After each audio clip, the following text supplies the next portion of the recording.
Good evening, members of Northport Yacht Club, and welcome to really our second annual sustainability mini series, number 2. And we're very delighted to have you all attend this evening. Thank you very much.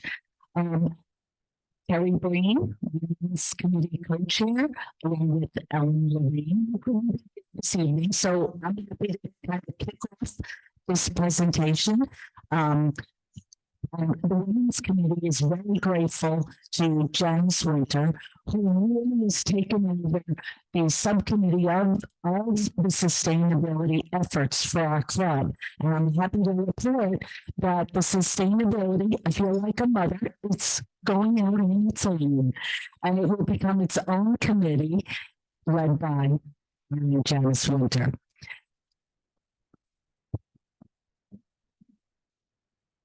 We're very excited to really focus two-prong approach for this evening. We have, and Janice, I'm going to invite Janice up to officially introduce our speakers. We have Demetrios Caroussos from the Cornell Cooperative Extension. He's a marine agriculture educator. And of course, we all know and love Rusty Schmidt, who assisted from the, he's the author of The Blue Thumb and Landscape Architect, and he's going to be speaking to us about our green infrastructure. So without further ado, I'd really like to invite Janice Winter up. Let's give her a warm welcome.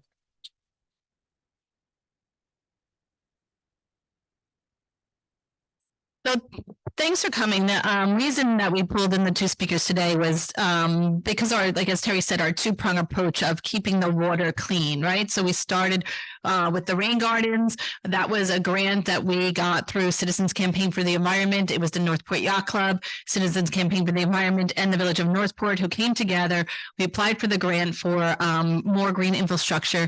And this is one of the big, one of the first, it is the first in the Village of Northport, and Rusty will talk more, but more are coming, which we're very excited about.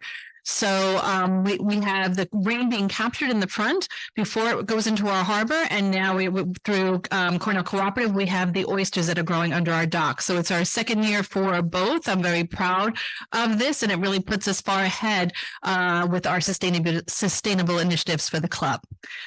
So first, I'm going to introduce Rusty, as Terry has already, but Rusty really was critical in putting together the whole idea of what the 3 gardens were going to look like, where they were going to place, working with our neighbors next door, because that was the most important, to have the water flow come down the hill and really work with the neighbors before, then us, and then next to us. So there's 3 gardens.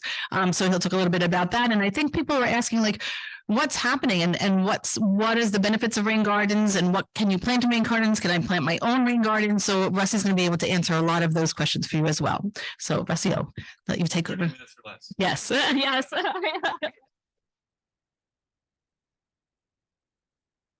Can everyone hear me, or do I need the microphone? No. No problem. Oh yeah, so yeah, Zoom. That now, yes, okay. So I'm Rusty Schmidt. I'm from Minnesota. I moved here 10 years ago, so I do have a few Minnesotan isms that and the worst one that most people can't figure out is that grass area in the front. You all call it, and I'm going to try really hard, lawn. Yeah. It's a lawn to me. So I have the long O, not the long A, and you're going to have to get used to it. So, okay. Oh,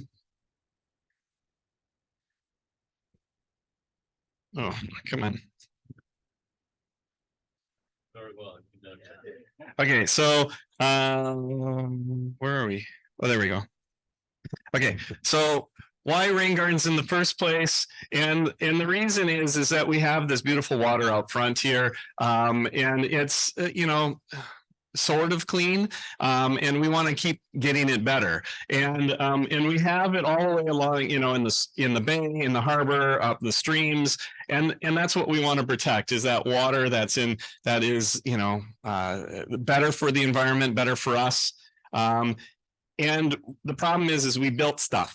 So I pick on Target because it's a Minnesota company, but you know, they have, you think about that, all that impervious surface out there, there's only 5% green space. And so what happens is when it rains, you only have a little bit of space where water can soak in the ground and the rest of it is running off. And when it runs off, it's one thing, but when it picks up stuff, and I'll just call it gunk, it's a technical term, that gunk is cigarette butts and candy bar wrappers and drips and drops off the cars, heavy metals. Every time you step on the brake of your car, you're leaving heavy metals behind. And then it's also picking up phosphorus and nitrogen from all that pollen just a month ago when your cars are turning yellow. That has a really high phosphorus and nitrogen load, and it's just pollen. Or the leaves or the seeds or grass clippings, all that stuff has nutrients in it like nitrogen and phosphorus, and all those things cause problems in our waterways. And so everything that's in that street or parking lots that get into our drains are causing more and more pollution that's going. And for the drain that's out front of the yacht club, that drains directly into the harbor. And so what we're doing is by putting in these rain gardens, we're going to stop that water from coming down with all the gunk, clean it, and within 2 to 3 feet underneath that healthy soil that we've created with all those plant roots, that water is drinkably clean, getting back into the groundwater and going back out to the harbor. So we're already doing something great, small project, but doing a nice impact for the harbor. Where it was already kind of mentioned, I'm working with the village and we're doing 4 major projects, twice as big as each one of them is twice as big as the one here in front of the yacht club, and going throughout the village. So Valley Avenue, we're putting 6-8 rain gardens down Valley, the street that closes during the wintertime, the sledding hill. Okay, so nobody lives on that. And so there's an opportunity to do some work on that street. Behind the Presbyterian Church, there's a paper road that goes from the top of the hill. There's supposed to be a road that goes from the top of the hill into the back of the Presbyterian Church, but it's too steep. No one's ever going to build a road there. We're going to turn that into a series of rain gardens, taking the water from the top of the hill that runs across Presbyterian Church parking lot and stop all that water. We also have one at the Laurel School. There's a name for that school, and I can't remember off the top of my head. Yeah, William Brosnan, right, Brosnan building. So that whole island that's in front of the school is going to be a series of rain gardens and different systems. And then the Northport Park, where the gazebo is, where all our Christmas tree goes up and all that. Behind the gazebo, there's an open space that is underutilized. It's going to be one monster rain garden that's taking, if you go look straight up the hill, there's this little side street that comes down. All that water coming down that hill will go into that rain garden. So all of those things are going to have improvements. And that's just the first 4. We have a whole list more that are coming into the future. So what is a rain garden? A rain garden is a shallow bowl that we put into the landscape on purpose, that we direct stormwater to on purpose. So the one out in front is taking the water that bypasses the James Street Island and comes down that hill. Most of that water goes into that island, which I'm hoping to fix soon. And then the rest of it bypasses that, and then it goes into the series of 3 rain gardens. And we're trying to capture that water, clean it, cool it before it goes down that drain. We are capturing the first inch of rain. So that's the dirtiest water. So just like when you bring your car to the car wash, the first thing they do is wash it off to get all the crud off the outside before they actually wash the car. It's the same kind of thing. The first inch of rain is the dirtiest bit of water. And after that, the water is not as dirty. And so we're getting the hardest stuff. There's shallow bowls. We direct water there, and then we plant it with deep-rooted plants. So water is either coming across a pavement like number 1 or out of a pipe like number 2. At your house, you can put a rain garden that's taking the water off the roof of the house. So it'd be like number 2. Direct the water into these shallow bowls. Most of that water will do number 3, soak into the ground, getting clean and cool and going back into the groundwater. However, we need to allow a number 4. An emergency outlet. We get big storms here, right? And not even like sandy storms. We just get every year, we get a 2-3 inch rain every year, right? And so what happens when we get too much rain, we have to have that safe outlet. So no matter how much you hate the neighbors, you can't put it into the neighbor's house. You have to find a safe outlet. So in this case, in front of the yacht club, we're using the same drain that was always there. That drain was not working very well because it was under capacity for amount of water. Now it's fits the site again because we're stopping the first inch of rain in the rain gardens. That when it goes over that 1.25 inches, that next 1/4 of an inch goes down the drain. However, all of our rain gardens get better with time because we do number 5. We plant it with deep-rooted plants. So what happens with deep-rooted, all plants, doesn't matter if it's your tomatoes and peppers or herbs or the little violet in the window at home or lawn grasses and trees and flowers and grasses, all plants slough off 1/3 of their roots annually, stop growing 1/3 of their roots, and put down new roots looking for new nutrients and new water. It's as much as the plant thinks, as far as I know. And the old root decomposes and decays and leaves a hole in the soil, and it's like a reverse straw. So when the water finds these holes, we call them macropores or root channels. The water soaks into the ground. As it goes, it's getting cleaned and cooled, and a lot of the nutrients are coming out because of mycorrhizas and bacteria and a whole bunch of other things that are grabbing those things and grabbing the pollutants and nutrients and putting it out for the plants. So that water gets clean. And so what happens also when we have deep-rooted plants is we design for how much capacity the garden takes. However, with time and within a year, that infiltration rate doubles, and within 3 to 5 years, it triples. So we might only capture the first inch of rain last year. This year, it's probably the 2-inch rain that we're capturing because the water's soaking in the ground. It's already doubled. Okay, so I have a quick video. Let's see if this works.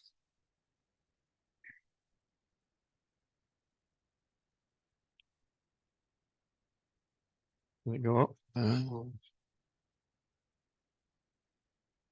Nope, not working. Okay, so I'll just skip it. So how and I guess you don't really need to see video. You can just go outside. And next time it's raining and you're coming to the yacht club, actually stop out there and watch. And you'll see that the water's going in and it's slowly coming up and it slowly goes down. And after it's full, come back an hour, 2 hours later, and it's mostly gone. Within 6 hours, it's completely dry. So it's working pretty quickly. Okay, so this is a study that we did at in Burnsville, Minnesota.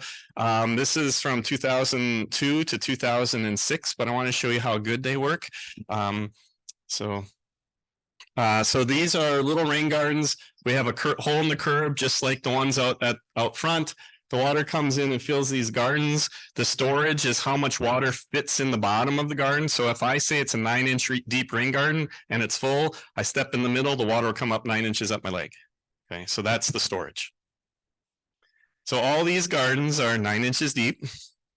And here's a before and after picture of what they look like. And I kind of like thinking of these as like the weight loss ads in the newspaper, you know.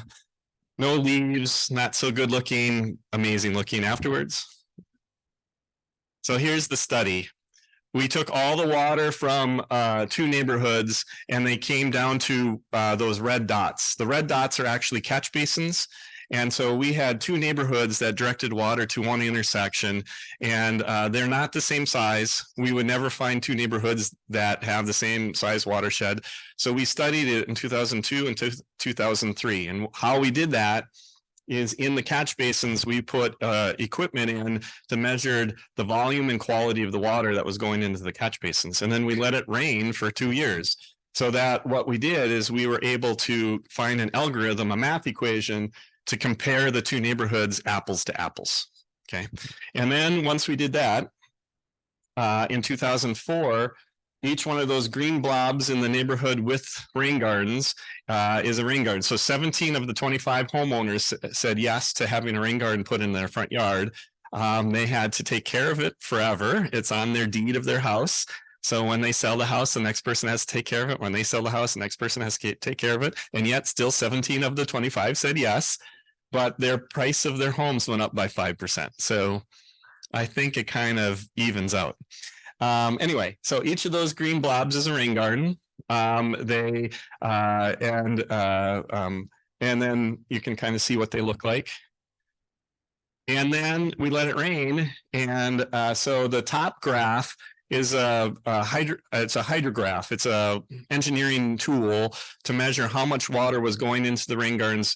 And this is before the rain gardens in 2003. And it was a half-inch rain event. And you can see the red line and the blue line are about the same. So we were able to figure out the math equation to compare apples to apples, those two neighborhoods. Then in 2004, we built the rain gardens, and the first rain that came after we built, May 29th, we had almost 3/4 of an inch of rain. The blue line is the neighborhood without rain gardens. The little red squiggle is the amount of water that went into the catch basin with rain gardens. In 2004, 83% of the rain that fell on the neighborhood with rain gardens never made it to the catch basin. 83% of the rain went into the rain gardens, got soaked up, cleaned, and cooled, and went out to Crystal Lake, which is 2 blocks away, through the groundwater. In 2005, it went up to 90%. And in 2006, it went up to 93%. It never got better than 93% because in Minnesota, they get nice big rains just like we get here. And so we can't capture it all. We're just but we're capturing a heck of a lot. And so we got quite a bit. Okay. And they got better with age, like we all do. Okay, so then, and they look kind of cool, right? And what I really like is this was May of the year that we planted in 2004. And you can see 1, 2, 3, 4 rain gardens, 3 across the street and 1 in front of us. This is what it looked like in October of that same year, right? Every month it looks different. So for instance, the gardens out front right now have blue flag irises. Those are the big blue flowers. Okay. There's a bunch of little blue flowers on Baptisia australis, which is false blue indigo. I had to think of the common name, sorry. So false blue indigo. And then last month you saw a whole bunch of yellow in there. That was golden Alexanders. So we had golden Alexanders that are just finishing blooming. You got those blue flowers that are just blooming. And as the summer progresses, you're going to see more and more plants. What was really kind of fun is we planted on the garden furthest to the north, in the very back row, we planted shrubs that were literally this big. And they are this tall now. Okay, so they're coming along really nicely, and they're in the back row, and they're going to have yellow flowers in June or in July and August. So, no, they are dwarf bush honeysuckle. Yeah, yeah, Duravilla lanicera, if you really want the real name.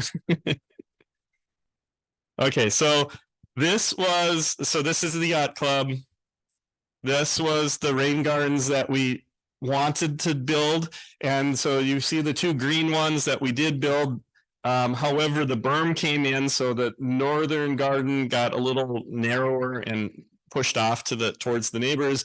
The green one is exactly as we designed it. The yellow one, we started digging the yellow one, and we found a slab of concrete as big as that space, about 18 inches down. So that changed everything. So that's why this yellow one is in front of the neighbors. Okay, so we're still got it all in there. We just had to, in an emergency, go straight to the neighbor and say, hey, would you like a free rain garden? So luckily he said yes. Okay, and this is what they look like after we planted the day. If you were here planting, I know a few of you were, it was a fun day. The mayor was here. We had the news people here. We planted pretty quickly. We got it all planted in a couple hours, and I bet there's 500-600 plants out there. So it went pretty quick. Huh? Was it? Adrian, yeah. So, yes, yes, Adrian is fun. I'll stop there before I get myself in trouble. That came up. Of the planting. Yeah, that's coming. It's coming up in just a little next week. Yeah. So yeah, Adrian Esposito was and her whole CCE group was there. Adrian's just a ball of energy. So a good point.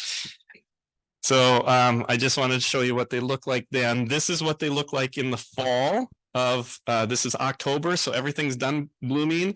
And yet you can see how thick things are, and there's still some things blooming.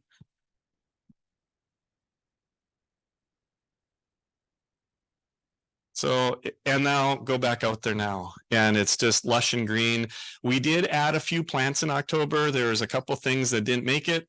We just bought a few things that I know were working really well, and they're filling up the middle.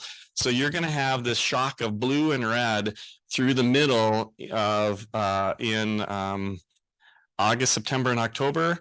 It is great blue lobelia and cardinal flower, two of my favorite plants. And what's really cool about them is that they self-seed, and they will seed themselves into the garden, and they'll just fill in all the holes. So if there's any more holes, they'll just fill them up. Great. So cardinal flower is a hummingbird attractor. So watch for the hummingbirds. Great lobelia is a ton of bees. Tons of bees that will be visiting those. Okay. I'm just going to show a whole bunch of different other kinds of gardens that I've done around the country. Some of them are here in New York, some of them are not.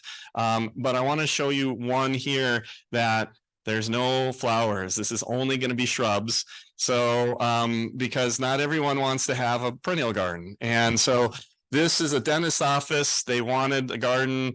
Joe, the maintenance guy, said, I don't know the difference between a pansy and petunia. He picked two real plants, so I was sort of okay. And I said, do you know the difference between a shrub and a flower and a grass? And he said, yes. And I said, so we'll just plant it in shrubs. And if it's not a shrub, you kill it. And he said, I can do that. So this is what it looked like after. Oh, my God. So that was the before, right when we planted. This is a couple years later.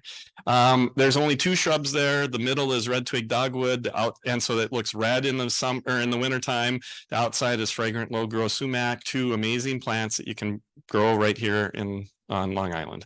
Now, if I would do this today, I'd probably add 2 or 3 other kinds of shrubs just to add a little more diversity and have something that blooms in the middle of summer, like what we have out front. So. These gardens are okay in the wintertime, but the summer is going to be amazing. We really chose to plant this garden to be a lot more showy August through May all the way through October here. So this is a showier garden through the rest of the year. Unfortunately, we didn't think about making it look great in the wintertime. I don't think there's as many people coming here in the wintertime, so that was our reasoning behind it, but I just want to throw that out front. That was a design decision. So you can make them very organized. This is actually in Maryland, but this is townhome complex. Each one of those big squares are all native plants in a series of rain gardens. All the water from the townhomes goes into them. This one is early in the season. The irises are blooming. This is a roadside one, and you can see it's nice and full, and just different times, has different colors. What's coming in here are Joe Pye weed and boneset and a whole bunch of beautiful flowers that will be coming as the season goes. Before picture, I want to show you a small one that you can do off the side of your house. So the water downspout is coming out and it goes out to the street. We're gonna leave all the shrubs and the tree exactly where it is. We're just gonna do a little crescent shaped garden in front of it. It's only 48 square feet, so it's 2 feet wide, 24 feet long. That's it. The water comes in and then will flood, and then overflow goes. Most of the water will infiltrate, but we have a little overflow over the dam that goes out to the street. So here's that garden when it's done. There's only 2 different kinds of plants in there. Because we had all of these things growing in the background, I really just chose 2 plants. There's blue flag iris in the bottom of the garden, same as what we have out front. And then this plant on the dam is something that we can't get here. They're called pussy toes. They're kind of a cool ground cover that are just white flowers. And you could put that in here. Maybe I would do that phlox, that ground phlox, right? Or maybe strawberries, or a combination of the two. Or another great one, bearberry. In Minnesota we called it kinnikinnick, but here it's bearberry. It's an evergreen that has red berries. Here's a little rain garden that's taking the water off the house. The water comes down the sidewalk. We just took out a few bricks, cut a little trench, and directed the water into that rain garden. All these plants are black-eyed Susans, purple coneflowers, little blue stem, ironweed, monarda, Joe Pye weed, all the same plants that you would find right here. Here's a before picture and an after picture. Okay, and you can see it's a 1950s, not $1 million mansion. Beautiful little house. Right. They spent more on rock than anything else. Oh, This was right the day of installation. This is 2 years later.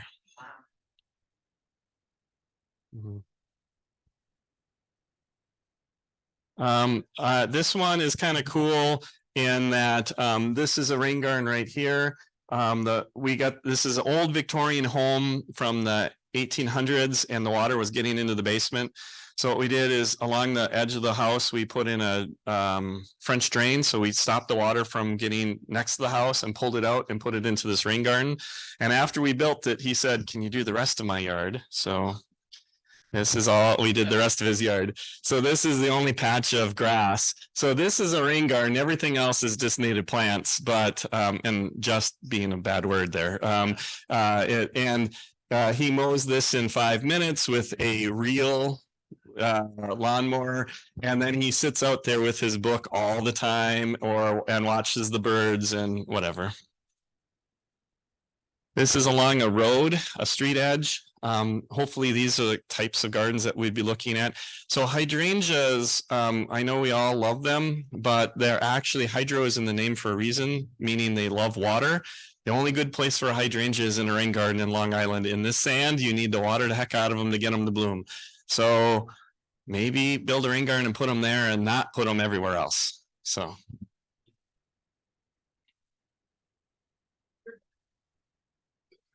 Deer, depends on the deer. Oh dear. Dad joke, sorry. This is in Muttontown. This is at the Nassau Soil and Water Conservation District. And a church. So that's it. Yeah, questions. It's the whole framework thing.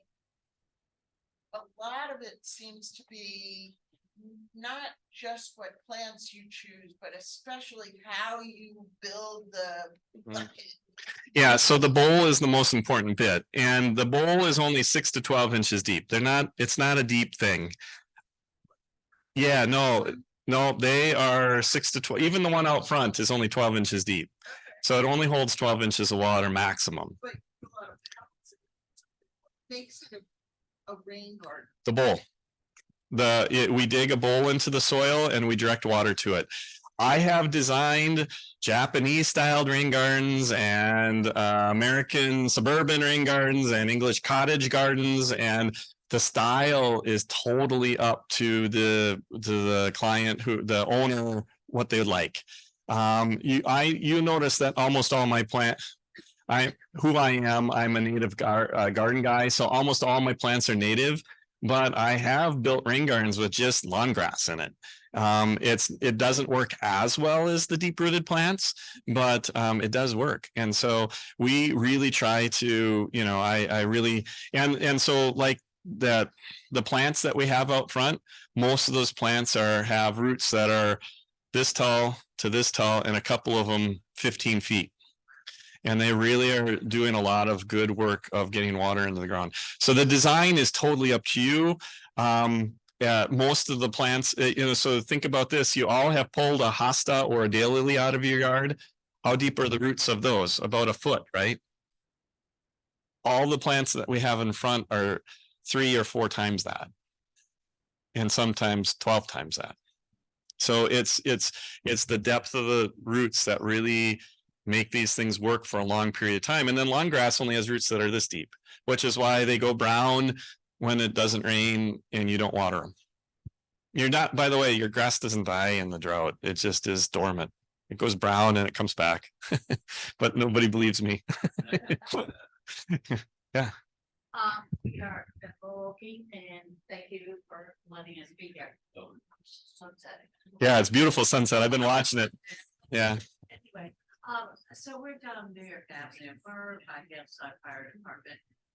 And what I'm curious about is you showed those gardens and that, the photo site, and they all had curb drop-offs. Yeah. Do that. Yeah.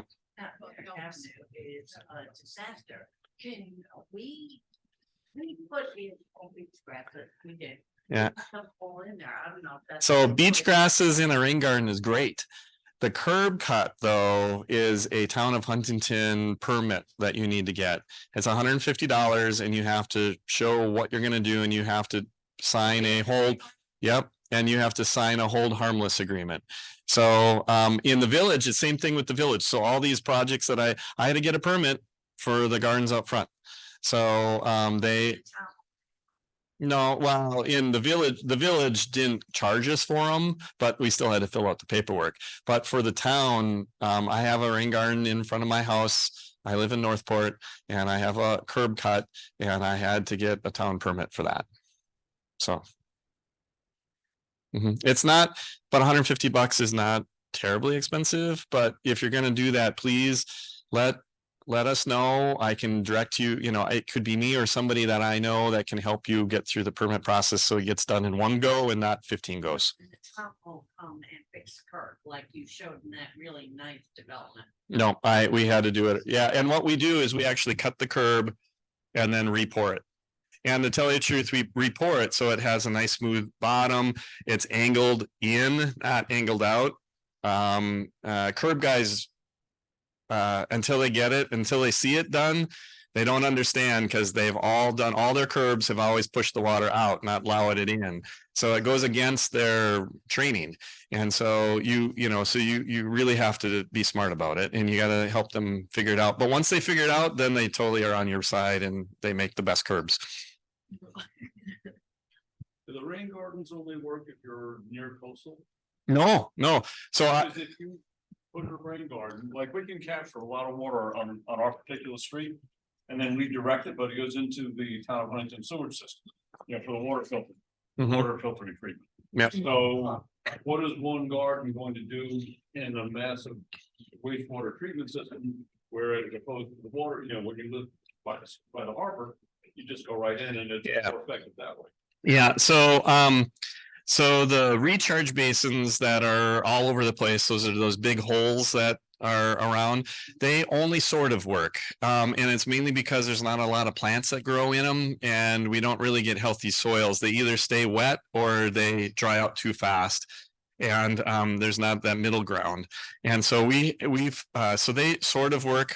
The dry wells, the leaching pools that are put up in most along the street, there's no plants in it, so there's no bio into it. It's just infiltration, and it's going into sand, which only has some chemical reactions. So it's not, again, it has some cleaning, but not as much as we'd like it to. And then the last piece to that, to kind of hit your question, rain gardens are not a silver bullet.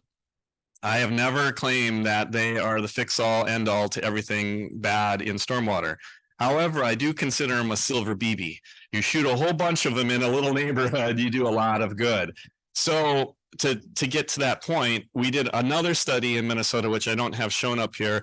There's a lake, Schmidt Lake, in Plymouth, Minnesota. And you can find it online.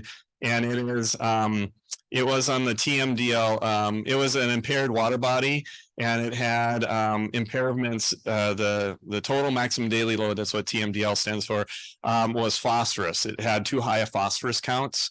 And so we put in 4 rain gardens in key spots around the lake, and some that were right for direct drainage, some a little further up to stop it before it gets to the lake.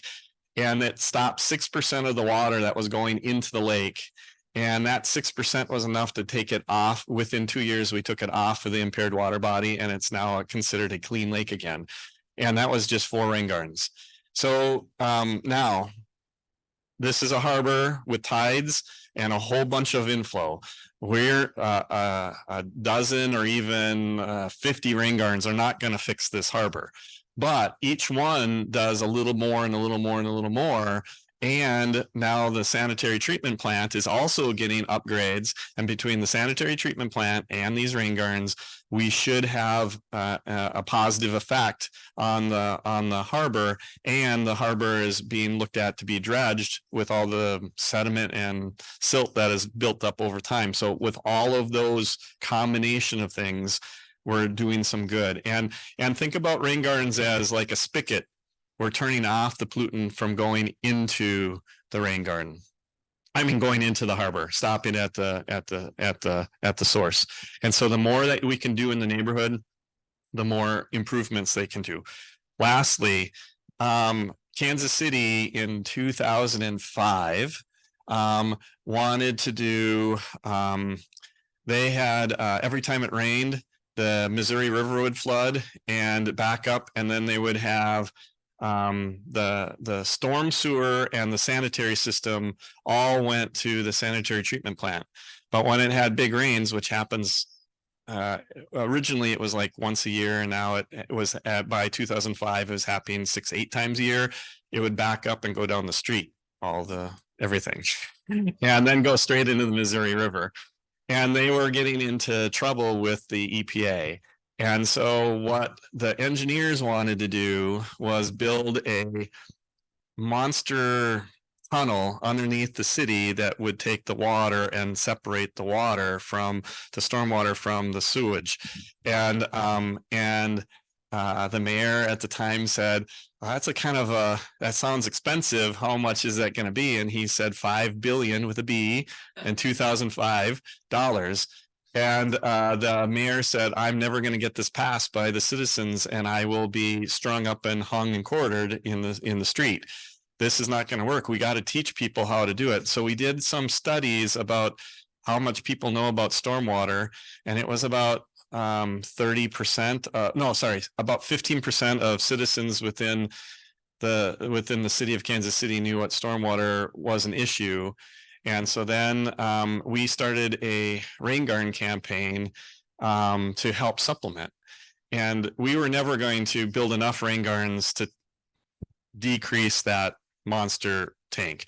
But it was a good way of educating and doing some good. And so by the time we actually built 5 years later, instead of $5 billion, it was $4.5 billion. So it did come down in price, but not a lot.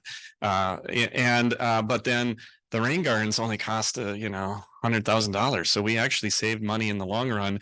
But when we were talking about it, the mayor said, the engineers were going, no, it was never going to work. It's never going to work. I want to send cameras down the pipes to show how much gunk is down there. And they're like, the mayor goes, the little lady about this tall goes, you're going to show poop on TV and that's going to tell people what the problem is? I don't think so.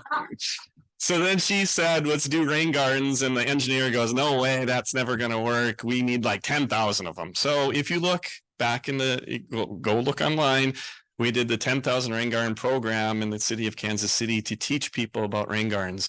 We didn't get to 10,000 rain gardens in 5 years, but we did get somewhere around 7,000 in 5 years in Kansas City. And we did have a big impact and decrease the price. And more importantly, we then did a study about stormwater and did a survey across the city. And it went up to almost like 60% of citizens within the city knew what stormwater was and that it was an issue. So it's just as much about education as it is about how much good you can do. There's a question back here. No? My quick question was, once the rain garden's in there for 5 years, and it's collecting gunk and sending pure water out to the harbor, does that soil have to be tested at any point? Yes, but not in my lifetime. So when we originally started building rain gardens, and I've been building rain gardens since '97, we thought that the lifespan of a rain garden would be somewhere around 15 to 40 years. And we've been really testing them more and more and more. And we've even put rain gardens at the Navy Yard in Norfolk, Virginia, or at the BP refinery, where it's a ton of garbage and tons of gunk, a big technical term. And we have, even in those really polluted areas, we're finding that the lifespan of a rain garden is between 50 and 200 years, depending on what is going into the rain gardens. And it's kind of like when BP oil pipe broke in the Gulf of Mexico and we couldn't figure out where all the oil went. They couldn't figure it out, and they kind of realized there's a lot of bacteria. It's the same thing. It's even more prevalent on land, that oil falling into so oils and heavy metals get caught in the top 4 centimeters within the rain garden. It doesn't go any further down. And we are finding that the heavy metals slowly keep accumulating, but the petroleum products disappear, or are still accumulating, but a tenth of the speed that we actually originally thought it would be. And it's mainly because of bacteria that are in the soil. Healthy soils doing all the work. The other big positive, and this is really important for us, is the E. coli's and the bacterias that the oysters are going after. When they find these rain gardens, we actually eliminate 100% of them. Nothing overflows.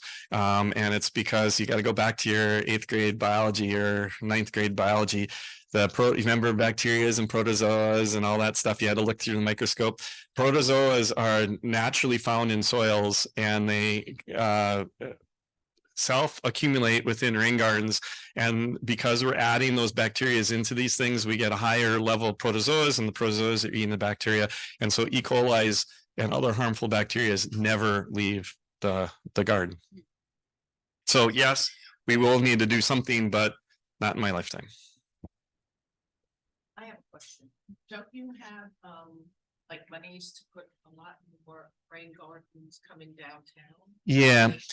Right. So those 4 projects I said at the very beginning, we got grants to pay for it from the county quarter-cent sales tax and the state CFA, consolidated funding grants. And so they're 100% paid for by the grants. So I was driving around the day once it's really rainy, and I noticed like the water side just floods up. Yeah. All the way down towards Red Meadow. Yep. And then it was being pushed back up even. Yeah. Wherever it's coming, and the earth is pushing it back out into the street. Yeah. Yep. And, I used to live down in Crab Meadow. I floated down that in a big storm, so I've been there. Yeah. I guess there's a lot of places that Right. goes down. So rain gardens don't solve flooding issues. So they help, but they do not solve. And so Main Street and Waterside are going to continue to flood until we do other much more expensive and bigger infrastructure projects to stop water from going down there. And that means that's big time taxpayer money to start putting in drains and other systems for flood. We again, remember, just like the ones up front, we are capturing the first inch of rain from a small watershed, which is from the island to the front of the yacht club. That's it. And you can see how many rain gardens and how big they have to be to do that. And so we don't have enough land to do it down Waterside or Main Street. And then down Main Street, you have road, sidewalk, building. There's no place to put it. And so that's why we're doing Valley and Presbyterian Church and Laurel, we're trying to stop more water from actually getting onto Main Street. And so we are going to reduce, but it's not going to be, you still can surfboard down Main Street afterwards. That was kind of a funny Facebook ad. You know, the mom that was surfing down, was that 2 years ago now during COVID? Yeah, that's pretty cool. So doing this, there's no such thing as getting a tax break or a grant or anything. So Put in a rain garden. for your own property, there is a grant that the county is doing that that opened up this year, but it's not a lot of money. It's like $500 or something, but it is something. And yeah. Okay, no problem. Oh, I'm sorry.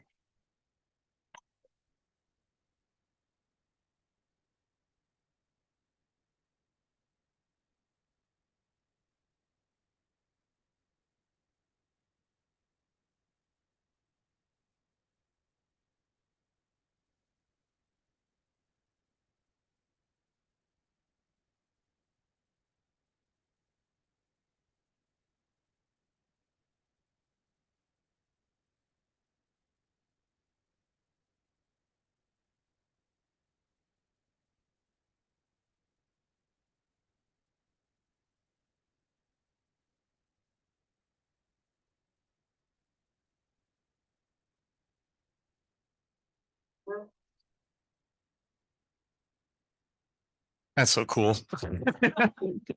I've seen it a few times, but I gotta say it's still cool. So there is a new grant that's out there. It's not huge money, but there is a grant.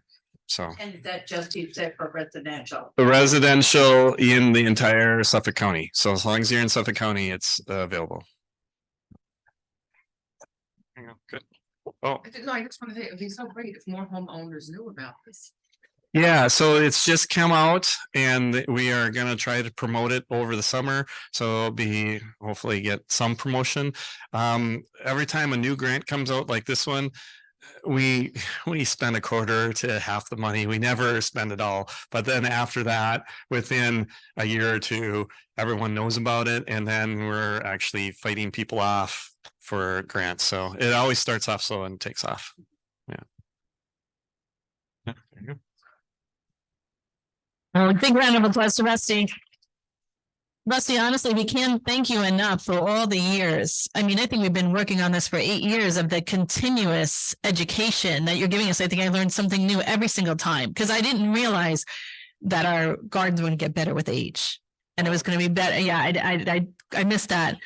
But the other point too, I wanted to mention too, is Rusty with his team at Nelson Pope and Voorhees, they helped us with the sign that's out in front of our gardens, the educational sign. And I think it's beautiful. It's durable. It's not going anywhere. And we really partnered on that. And Rusty really helped us cost-wise to do that beautiful sign. So really to educate the people that walk by our rain garden all the time, right? So it's really very helpful. And I also noticed on the big rains, if you go further down Bayview, there's lots of puddles, right? So it's still pooling, but we're capturing. So we're really doing our part and stopping it from running into the harbor. So thank you for that. And as Rusty said, we're not going to rain garden our way out of the problem with the harbors. We're not going to oyster our way out of the problem with the harbors. There's still a lot to be done. And we learned a lot about that in the water quality presentation. Sewers, our treatment plan, the dredging, like Rusty said, all of that is going to make a really big difference in what happens next. So next we brought in 2 speakers for tonight. We have I really thought with our 2-prong approach of really how we're managing the water quality here is really important, and we're really excited about the program, and we're really excited about not only the involvement we had, and I think everyone here that came in today, the involvement that we have with our members in planting those rain gardens and the involvement that we have with our members managing the oysters while they're here and helping clean the oysters and working with Cornell Cooperative. It's really fabulous. So thank you for coming as well. So I'm going to just introduce Demetrios as he sets up his presentation. Demetrios Caroussos is from the Cornell Cooperative Extension Program, the Marine Ecology and Aquaculture Educator. Demetrios received his BS in Marine Science from Florida Gulf Coast University and his MA in Marine Conservation and Policy at Stony Brook University. He began working in the field as the FLUPSI, the Floating Upweller System Technician for the Long Island Shellfish Restoration Program, then made the transition to the hatchery technician until August of 2021. When he enrolled in the master's program in Stony Brook, his masters used mesocosms to test the efficacy of ribbed mussels in extracting bacteria from the water in affecting change in various environmental parameters. He currently operates a research hatchery at Flax Pond Marine Laboratory in Stony Brook and manages the aquaculture facility at Gold Star Battalion Beach in Huntington. Demetrios is a leading in the Cornell Cooperative Extension Program, the Community Aquaculture Restoration and Education, the CARE program. That we're working with in his project, which works with organizations and citizens interested in growing shellfish and restoring habitat in their local waters.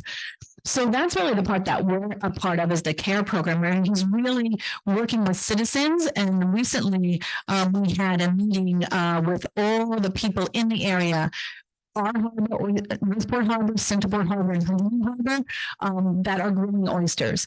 And we're now all working together under the CARE program. And the focus, is education. The focus really is education and doing it with a science-based background. So anything that we do is based in science. We really lean on Cornell Cooperative to make sure what we're doing is right for our environment, and everyone around us is doing the same thing. So as we're growing the oysters and then creating the reefs, that is all science-based, and we're doing the right thing for our waters. So it's wonderful. We're really happy about the oysters. We're really happy about the rain gardens. I'm looking forward to learning more from Demetrios. Do you have more time? All right, good. Thank you very much. All right. Hello, everyone. You can all hear me okay? All right. Thank you again for having me tonight. I'm going to talk to you about our oyster efforts here in Huntington Harbor and Greater Huntington Bay Complex, including Northport, and what we're doing here at Northport Yacht Club. Just start off, my name is Demetrios. I am a marine ecology and aquaculture educator with Cornell Cooperative Marine Extension. I've worked for Cornell for, this will be my 4th summer now. And like was mentioned, I just graduated my master's degree last year. So getting into the work that we're doing, I'm mostly operating out of Gold Star Battalion Beach, which is over in Huntington Harbor. That is where the Cornell presence in the marine world kind of started in these waters, at least in the shellfish area, with our commercial restoration project. That is basically our FLUPSI effort, where we grow about 1.5 million hard clams and 500,000 oysters, and those are planted out into the open waters throughout Huntington Bay Complex. And the idea behind that is to provide the baymen with a boost to the populations of shellfish out there for them to collect. We also have an internship program out there that is available towards high school and college age students that live in the Huntington Township. We have 2 sites for that internship. We have our interns over at Gold Star Battalion Beach, and we also have interns at Woodbine Marina as well. And then we have the Oyster Care program, which the Northport Yacht Club falls underneath. But the Oyster Care program is basically community aquaculture restoration and education. Well, here we go. What I just said. That is run through the village. And then some of you may be familiar with this logo. It's probably been popping up around the town. That is an effort between the Northport and Huntington Rotary clubs that are doing a larger scale restoration effort under the CARE program, where they're growing, each club grows about 120,000 spat on shell oysters. And those are for reef planting within the Huntington, within closed waters or uncertified waters. Now, the difference between open and closed waters, when I say that, open is open to shellfishing. So baymen or recreational shellfishing, you're able to go out, collect oysters, clams, mussels, what have you. Closed waters, which is basically our harbors, are not open towards clamming, picking up oysters, mussels, for a couple different reasons. One of the big things we were discussing was E. coli and other bacteria that may be in the water that gets in the shellfish, or when it's in the shellfish and you ingest it, you can become sick from eating that shellfish. So that is what the shellfish closure most of the, most of the time means. It's the presence or the ability for there to be present bacteria in that water. Now, oyster care, which is what Northport Yacht Club is under here, is community aquaculture restoration and education, like I mentioned a little earlier. The point of this project is to allow the every person who's not, in the scientific world as a career, still to have the opportunity to do restoration work in terms of shellfish or water quality or any avenue that they want to take here. And luckily, the yacht clubs, boating clubs, and rotary clubs around the area here have decided to take on this initiative and be the vessels that allow for volunteers to come on. The yacht clubs and boating clubs especially are really nice because they allow their members the opportunity to go and get hands-on work with these shellfish. The rotary clubs are good because if a yacht club isn't ready to support such an effort, or they're not a member of the yacht club, or they're not from this township, or what have you, they're able to go through the rotary clubs and volunteer and get this hands-on experience with that. Now, why do we do oysters? A couple of different reasons. Oysters are part of the maritime heritage of Long Island. At one point, Long Island was responsible for a majority of the country's export of oysters. Today, or throughout the country, rather, basically the oyster production in the United States, New York, Long Island is the place to be. Today, it's really almost completely gone, the oyster industry, in terms of wild oysters. That's just because they've been overfished, overharvested. These harbors, when you look out at them, they're nice and clean, you're able to bring the boats through them. But Oyster Bay got its name Oyster Bay because when the big ocean-going schooners used to come in the 1800s, they would rip holes in the hulls of the vessel that came in because of how large these oyster reefs were. It's almost hard to imagine being able to walk across Northport Harbor on oysters because of how choked up the water is. But that's what the traditional numbers of these animals used to be like. And you can see here, this demonstration is such a great image of what oysters are really able to do for the environment. A couple of different things are happening in this picture. Basically, this isn't my image, but someone took a bucket of water, dumped it in an aquarium with no oysters, and then dumped it into an aquarium with oysters. The one with oysters, as the oysters are feeding and filtering, one oyster on average, and I'm going to say this little asterisk around it, but one oyster generally can filter about 50 gallons of water an hour.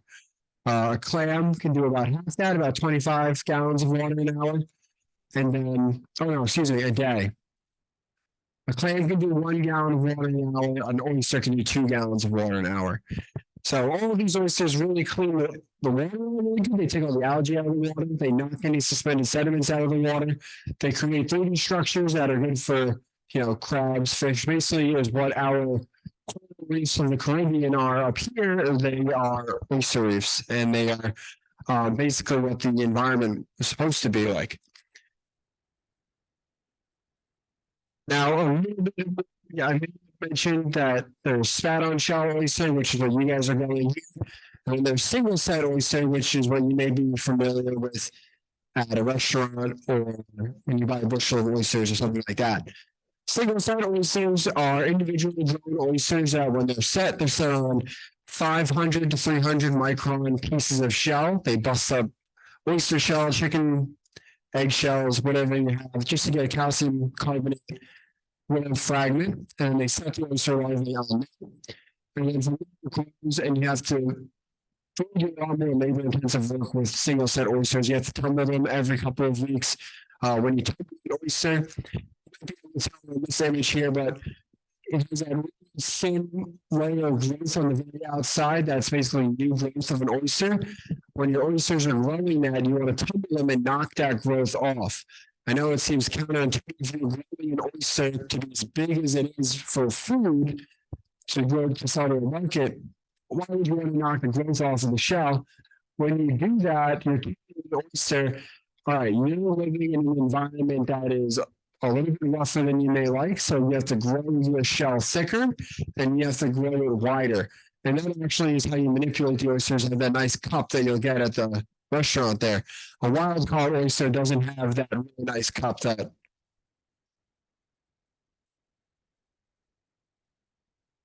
The cable, maybe. Maybe.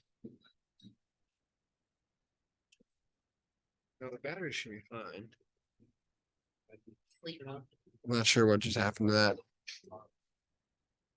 I think it was my laptop went. I plugged the HDMI and plugged it back in.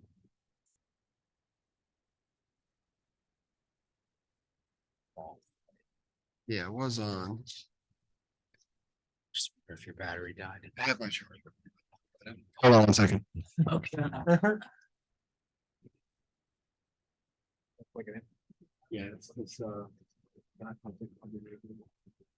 While we get that set up, we actually, what I put together is a list, so we should be getting the oysters about, July first, around that time frame. And then they'll probably go out, and they'll set them free out with the oyster reefs, probably toward, Labor Day.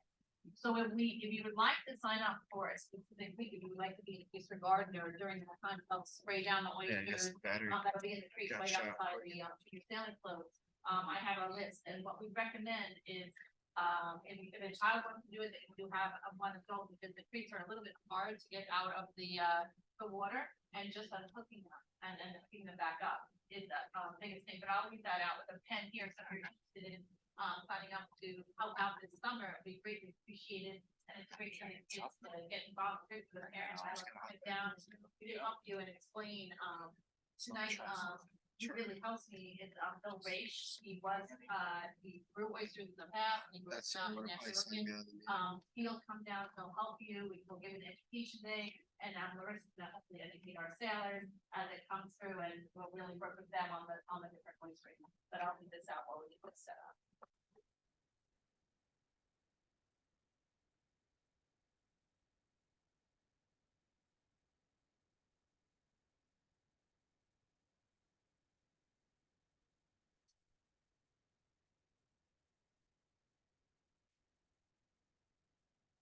Also, what we did last year that was very effective is we, the junior sailor or anyone in the oyster, they actually took out and measured, the spat on shell.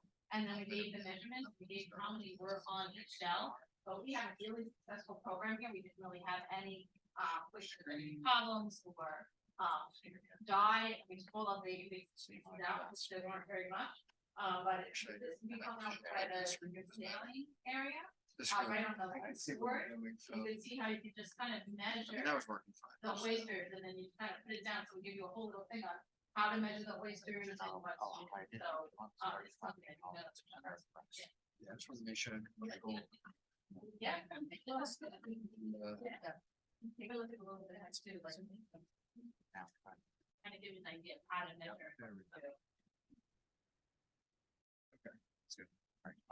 Again, when I hide it.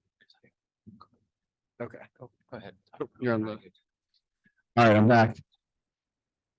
All right, so what I was saying before, basically the difference between single set oysters and spat on shell oysters, it also has to do with what we're allowed to do working with the DEC. So since single set oysters are primarily designed for human consumption, the DEC is very hesitant to allow us to plant these reefs within closed water bodies. Now, spat on shell, on the other hand, which is when you follow the same methods of planting and setting single set oyster, but you're doing it on an actual shell. So rather than a small fragmented piece of shell, you're doing it on a whole shell. And you can set multiple oysters on a single shell, and those are then used to then build reefs. Now, a layman or someone who's inclined to go out and collect oysters is going to look at something like this. And these oysters are not nice and deep cup shaped. They're very rough. They're very, built up into like this very unmanageable and unpleasant ball of sharp shell that you then have to pick apart and try and get the oysters out of. They're not good for an appetizer, basically, is what I'm trying to get at with them. So C has allowed us to plant these in uncertified water bodies to build reefs out of. Now, the setting of the oyster larva that I mentioned before, this is an oyster, and this is what an oyster spawn looks like. You'll notice that the oyster is going to kick out a large white cloud, and that is either the sperm or egg of the oyster. And the oyster reefs, when they have a spawning event, they kind of kick it out into the water column where external fertilization takes place and then becomes oyster larvae. Oyster larvae has a couple of different forms and stages. This is what oyster larvae looks like underneath a microscope. These are stage oyster larvae. That is right after fertilization. Where they quite literally look like the letter D. And then they go from there to veligers, where they look like very tiny clams. All shellfish look exactly the same on this point. They're very tiny clams. Even oysters, mussels, what have you. And then as they go from there, they start swimming, and then they develop an eye spot. And the eye spot will go, the body is just a one black dot. Looks like someone took a pen or a Sharpie and just poked them with it. It's a very faint dot, but that is key to the fact that these animals are getting ready to set. And the setting stage happens differently for all different shellfish. Oysters like to attach to something. That's why we have to set them on what is called culch, which is the busted up oyster shell or the shells themselves. Clams just settle out of the water column and go down. Oysters, mussels like to attach themselves to different structures like, boats and docks and things like that. Now, setting tanks, this is out in Schmidt, in Southold. Schmidt is the Suffolk County Marine Education Center, and that is where Cornell Cooperative is based out of in Southold. We have these very large setting tanks. We have 4 of these that each holds about 80 of these black trays. To give you an idea of how many trays that is like it's delivered to this yacht club is, I think, 1 black tray, and they do 4 tanks of 80. So they do it in very large quantities, but the difference is they have large quantities like that. They set them, they go to a couple more minutes, and they dump them on the water. Club and patrons are taking care of these animals throughout the summer. I think the average size, which we can get to a little bit here, but the average size for these animals was about 40 millimeters, which is about 1.5 inches, which is right when the sea wants us to plant them out. 2 inches is a harvestable, marketable size for an oyster. It could take about 30 days for the oyster to reach that size from the 1.5 inches. So that's when they want us to put them out. Because in those 30 days, when you plant them in certified water, if they had accumulated any bacteria in the uncertified water, 30 days it allows them to cleanse themselves out and flush out any harmful bacteria that may be in. And after 30 days, they're good for human consumption when you're planting in open waters. When you're planting in closed waters, it doesn't really matter because no one's collecting them to eat them, but you still have to put them out when they get to that size. This way, so they start looking, it stops people from starting to think they're looking a little appetizing on the dock. This is the spat on shell. When they come in, we brought the spat on shell to the dock. You're basically looking at a blank oyster shell and you're wondering if there's actually anything on there. By the end of the summer, it looks like this. Quite literally a little leaf ball. Now, the new crate design, this is what most yacht clubs have done. Northport Yacht Club came up with their own design that they preferred, and I think it works pretty well. The animals going just the same. And then versus the Rotary Club design, which is the larger scale restoration project that the Rotary Clubs are doing. Which some of you, this is something I'm starting to hear, so I can clear the air for some people. When people can make donations to the Rotary Club, the number does not match the cost of a milk crate for a yacht club. That is because this design is a little bit different, costs a little bit more, covers a little bit more shellfish. So the Rotary Club numbers, it's about $250 per tray, rather than the milk crate design, which is $200 worth. So that's where some confusion comes because the numbers are pretty close. And if it were up to me, I would have just made them the same, but it wasn't. But basically, results for our 2022 season out of Northport Yacht Club, Centerport Yacht Club, Huntington Yacht Club, and Huntington Rotary Club. We put out about 100,000 oysters into different spawner sanctuaries throughout closed waters here. One of them being at Gold Star Italian Beach, we put about 100,000 oysters there. And then we divvied up a few between the point, which is the west of the mouth of Westbrook, and we also put some by the lighthouse at the mouth of Huntington Harbor. And the yacht clubs combined for about 60,000 of the animals, and then the Rotary Club combined for 120. That effort's probably going to double with the Rotary Clubs because Northport is jumping on the project, and we'll be having their docks over at Woodbine Marina as well. This shows up the growth. So part of the program that we run is you take measurements whenever you're cleaning the animals off. Just pull out maybe a couple bunches of shells, measure all the animals on them, count the animals on the shell, so we can track the survivorship and growth of the animals.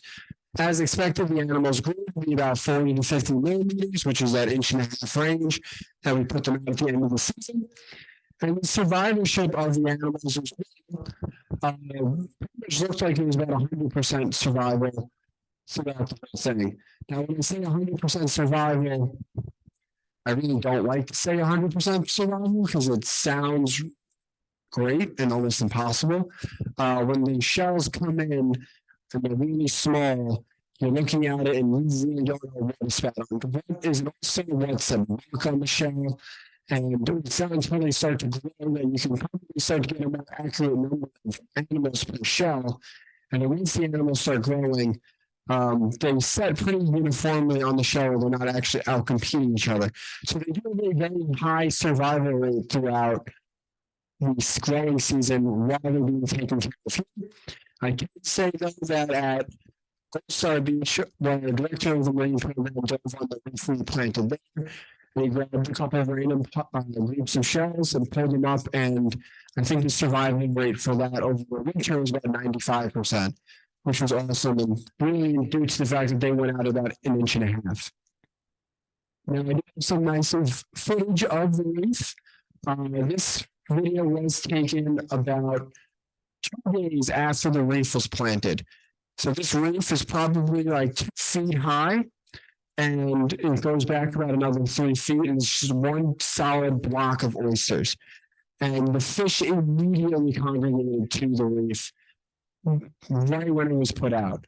I love this video because it really shows a lot of the popular reef fish that you can find on the artificial reefs around the island. You have your porgy, you have blackfish, you have black sea bass, you have there's all sorts of things that come and hang out and around the reef here.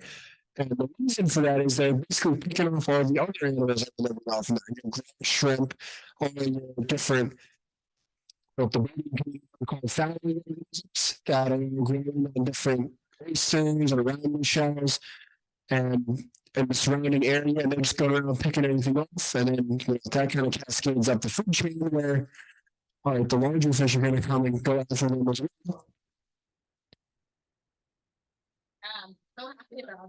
Thank you. Yeah, no, that really was really great to see. Even when I dove down myself, I was swimming and checking out all the different animals that were here in there. In a different video we have, it's really blurry, but you can see actually a mantis shrimp. If any of you are familiar with the mantis shrimp are, there is a native species of the mantis shrimp here on Long Island, not the peacock mantis shrimp that people usually have in their fish tanks that can punch through the glass, but the native species, you can almost see one of them hanging out right next to the oyster reef in their burrow. It's really cool. We see all sorts of crazy things around the docks. American eels love hanging out on these things, and they really give a nice ecological boost to the area around them. But the future, like I mentioned, we're expanding to Northport Yacht Club. They're going to expand their efforts at Woodbine Marina, which I'm really excited about. We just built our reefs over at Scudder Park today, and we've hauled them over to Woodbine, so that it will be outfitted for that effort. Gold Star is going to grow a little bit with the different shellfish groups that are coming in here. It's basically just becoming the hub that we're going to base most of these efforts out of. Northport Yacht Club is going to be joining us as well. They're going to be bringing on a few milk crates for their efforts there. And the town is starting to work on a greater restoration plan for the whole of the bay. So things are really trending in the right direction, and you know, the public interest is really the driving force behind all of this. And that's why this CARE program is so great, because it gives everybody the opportunity to get hands-on environmental work without, you know, having to get a master's in it. But if you guys are interested in getting involved, you know, we have, you know, conference here, Northport Yacht Club, and the yacht clubs here. But if you're interested in volunteering efforts, or you may know a student who's interested in a high school or college internship, please feel free to reach out to me. You can either jot down my email quick, or I have cards I can hand out to you afterwards. We're always looking for people to get involved, and you know, that's what Cornell Cooperative Extension is meant to be, as a educational vessel and help people get into this kind of work. So please feel free to reach out to me whenever you want. I'm more than happy to kind of guide you in the right direction if I can't help you myself. But thank you guys again for having me come out here tonight. Sorry, I'm not as good as using a laptop as I probably should be for my age, but I do appreciate you guys all taking the time out of your day to come listen and talk about something that I'm very passionate about. So, yes, question.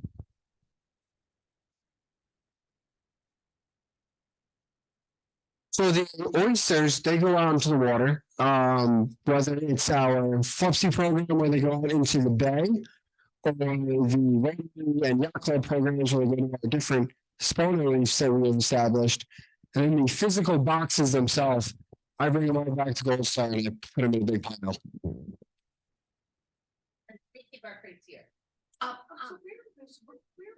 So, The reef is at, the one that video is at Gold Star Italian Beach in Huntington. so, do you want oyster fishermen to go to the reef, or are they kind of quiet? I personally don't want them to go to the reef because I worked really hard to build them up there. And they can't take the oysters that we're building the reefs of, because those reefs are in closed waters anyways. The oysters that we dump out there, if the bay can pick them up and they can find them, then you know, they're their oysters at that point. That's what that project was originally for. But the idea behind the oyster reefs is to increase the larval supply in the water. So, you know, on average, like if an adult clam produces, you know, 10 to 50 million eggs, and you know, there's 100,000 of them, and half of those are female, then that's a real boost to the larval supply in the bay. I mean, that larval clam will kind of drift and go with the tide for about 2 weeks, and they may settle up in the harbor or go out into the bay, or kind of distribute evenly a little bit. So the idea behind that is to basically give them a really strong starting point, and hopefully they set somewhere, build a reef here, and then that reef grows a little bit, and then that reef spawns. And now the two reefs are now working, and now they're setting here and here. And then from there, it just kind of starts to really boost the wild set population that is out there. But you cannot block off an area for a reef and the fisher. Oh, in the open, yeah, no, that's a lot more. That requires a lot more work and coordination between the town, the DEC, and the baymen themselves. You know, you don't want to close off water to people that rely on certain parts of the bay for their livelihood. So we would never want to, you know, be like, oh, you can't fish here anymore because we're putting all of our stuff here. Yes. It's happening closer to the city as well. So are you thinking of Billion Oyster Project? So Billion Oyster Project is like the city-based extension of us. Their goals. They're out on Beverly's Island, they have a hatchery, and their effort is to put 1 billion oysters in the waters around New York City. They do it a little bit differently than us. They want to put out so many animals that there's no way for volunteers to go and take care of the animals and grow them to a large size. Property where I put up something. Okay. It's interesting because I know they do like pilot reefs and test sites. It's the Billion Oyster Project. They're pretty popular. Those are probably the people that would be best able to do something with you. I'm sure they'd be happy to. Yes.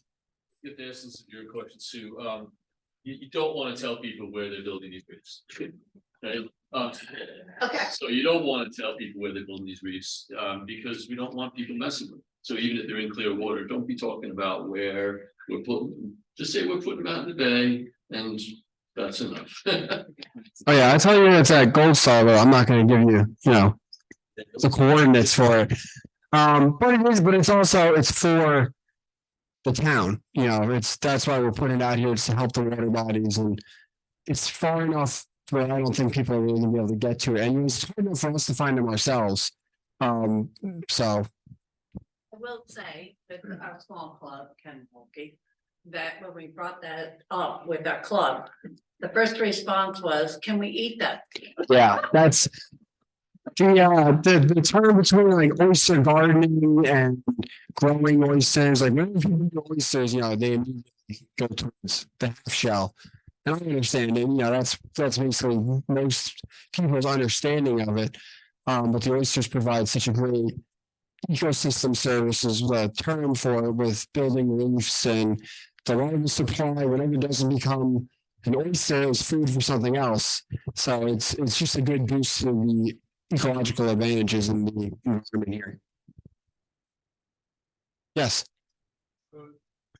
Where do you get your where do you get the sperm and the eggs? Is that genetically found somehow so that you're getting? Yeah, so the idea behind it is when you build your brood stock, that's your spawning population of oysters. You want to make sure it's genetically diverse. So that's why we try to just get a fresh batch of wild oysters, just to limit any potential inbreeding. We want to have the strongest genes, because as you do this, some hatcheries will selectively breed for like the fastest growing animals, so they get big really quick, but then maybe their shells aren't as thick. But my animals actually just came from around Huntington and Northport and Centerport, and I also put some animals from I think down on the South Shore as well. I was able to get a hang of a few of those, and then mix them together to get a stronger genetic population. My animals that I spawn though, so we condition them where you're basically feeding them really well for 6 weeks on average. You're holding them at a certain temperature, and during that 6-week period, they're developing their sperm or egg internally. And then when you're ready to spawn, you put them on a table and you try to induce the spawning like that the video had. Wherever it is. Here it is. So, whoops. Oh, this doesn't want to play. Oh, there we go. So in order to induce the spawning effort, we use something called a thermal stressor, where we put them in the tank at what is probably like 60 degrees Fahrenheit, and then we raise the water quickly to 80 degrees Fahrenheit, and then drop it back down to 60, then raise it back up to 80. And that really drastic temperature swing usually encourages the animals to release their gametes, or their sperm and egg. And when that's happening, that's kind of the animals kind of being like, I don't know what's going on in my environment, but I need to make sure I can survive if this is going to continue. So I'm going to get rid of anything I don't need. So they release all their sperm and egg into the water. And when they do it, you grab them and you put them in their own beaker, so that when they spawn, you have, all right, this cup is eggs, this one's eggs, this is sperm, and then you can actually control fertilization so that no one's getting over fertilized. Because if you just threw them all in there, a male oyster can produce like 100 million sperm cells or more, and just completely bombard any eggs that are in there, and then they come out all wonky and don't really survive. They don't survive past the D stage usually, if they don't get like a good fertilization. Yeah, this is all done. I just did all of this in a hatchery I just built in Setauket, and it sounds really scientific and white lab codey, but it's really not. It's very dirty, and yeah, we get through it though. Yes. Will you continue to monitor the reefs over the years to check growth and so forth? Yeah, we're looking to partner with a few different entities, because it's great if we my personal opinion on is, it's my program. I'm developing this program with everybody now. I'm planting the reef. And then it's really easy for me to turn around and say, hey, the reef's great, take my word for it. And then, not ever to tell anyone how it's really going.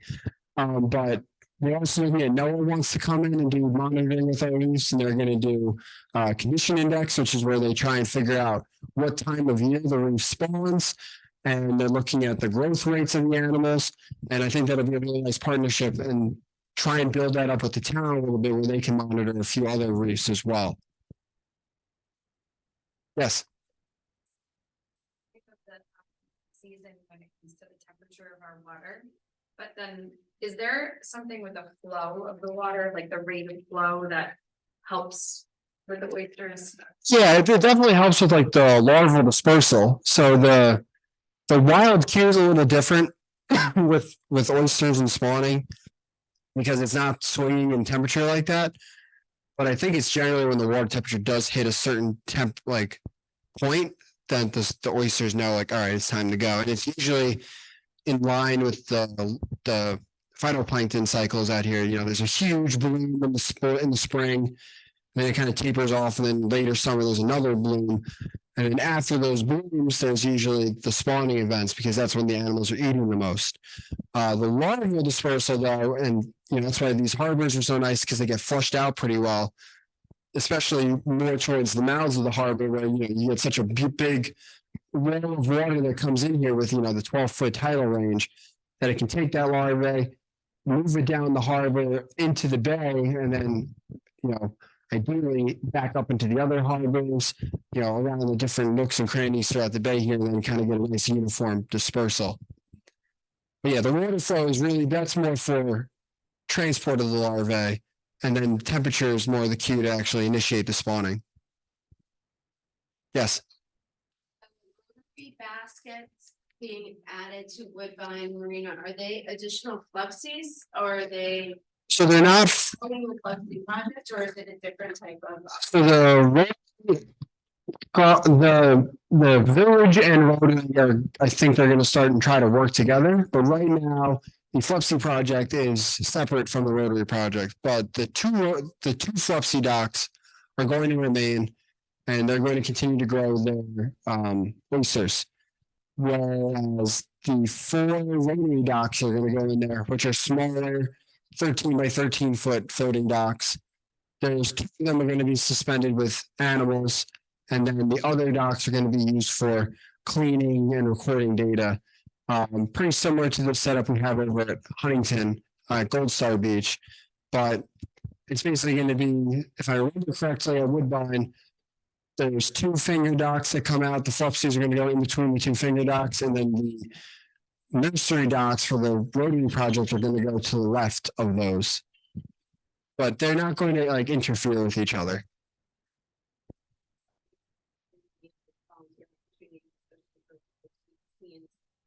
Outside of you, or maybe other. Sure, I'll be here. Feel free to come on up.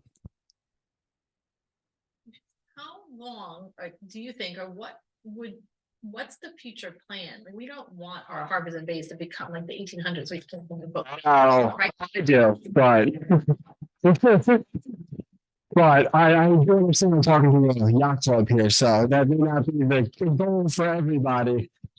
But basically, the goal is, you kind of have to think of it in terms of the direction we're heading versus what we're able to do. So these projects are really in their infancy. We don't know how well the oyster larvae is going to survive. I'm really interested to see if I can hear from the baymen. Did they find a big pocket of oysters somewhere in the harbor of the bays that they're traditionally not used to seeing? And if they find that set, well, that's good. That means the larvae did something. But if there's no set found, that doesn't mean it didn't happen. But then you kind of start to wonder, all right, now how is the water doing with the larvae involved? Is the water getting too warm for larval transport to really efficiently take place? I was talking to a bayman today. He said, he remembers when it was a couple of years in a row of really great sets, and all of a sudden it's like nothing. And I hear from people every day at the beach, where the blue mussels go, where the scallops, and as the water gets a little bit warmer, the ranges of all these animals is kind of shifting northward a little bit, where the blue mussels are kind of staying down in deep like pockets, and you really don't even see them after like May and June. They kind of like drop off and run away. And then the scallops have a multitude of their own problems that they have going on here. But ultimately, I think the goal is if you can just start to build a few nice spawner sanctuaries that just kind of have little pockets of larval supply, they think that's a really good goal to expand off of.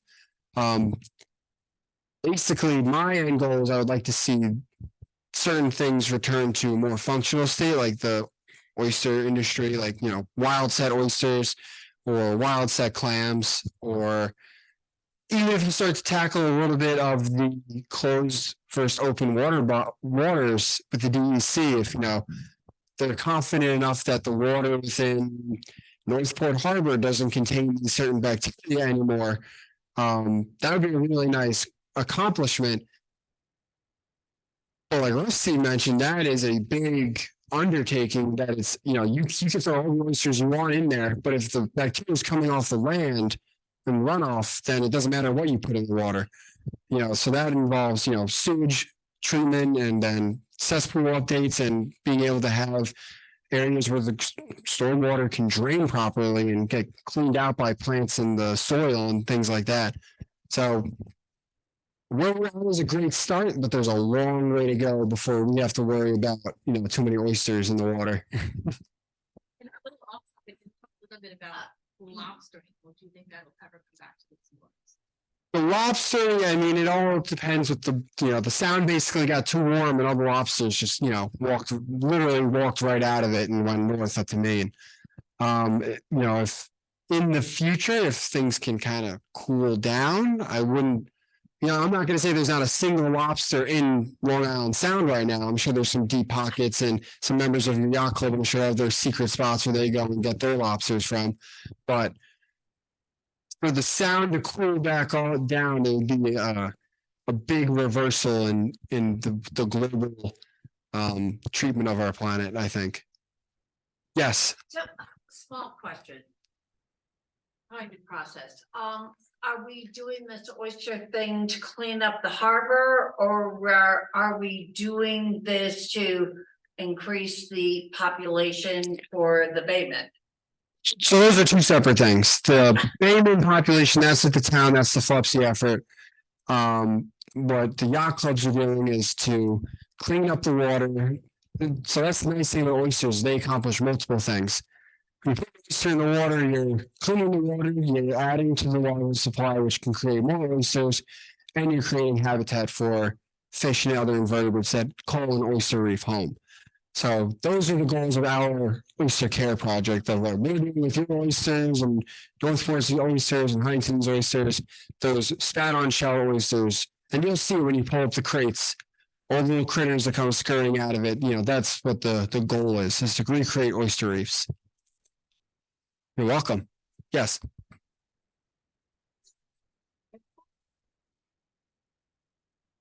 Well,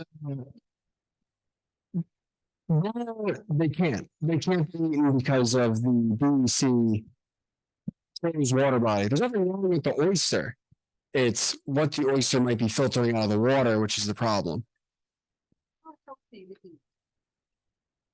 I wouldn't eat it.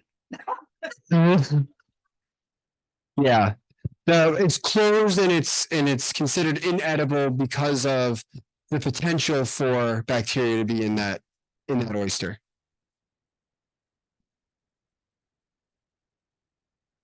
All right, anything else, guys? All right, well, thank you so much for taking the time to listen to me. Thank you very much.